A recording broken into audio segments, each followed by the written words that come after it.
Bu videoyim ayrim pedofil, pidaras konchini taksistlarga, ayrimlariga.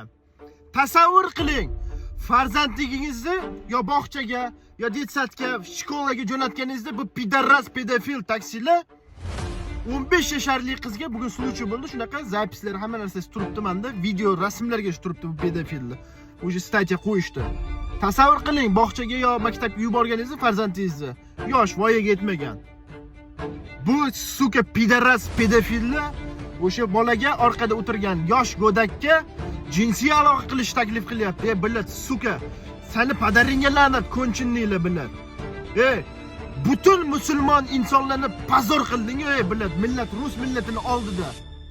Qanaqa insonsanlar, sanlar ona chiqqanmi yo bir it to'ng'iz tuqqanmi, sukalar billat. Shunaqa pedofil 15 yasharli qizga jinsiy aloqa qilishni taklif qilgan. Shu bugun bo'lgan voqea Yekaterinburgdagi. Bunaqa itemganlarni ko'rib qolsanglar, farzandlaringizga shunaqa ishlarni qiladigan bo'lsa, oyog'ini sindirib tashlaydi. Oyog'ini sindirib chiroyli qilib butilkaga o'tkazib, politsiyaga обязательно yozib, bularni qamatish kerak. Sababi bu gandonlar, bu xuypulotlar ko'chada yurganda ommaga ziyoni bor. Qamagandan keyin bularni обязательно kastrirovat qilish kerak. Agar meni fikrimga qo'shilsanglar, bittadan like bosib, hurmatli taksistlarga yuborib qo'yinglar. Bunaqa narsadan ehtiyot bo'linglar, aralashmanglar. Oilalarni, hayotinglarni, butun umringlarni barbod qilib yuborasizlar.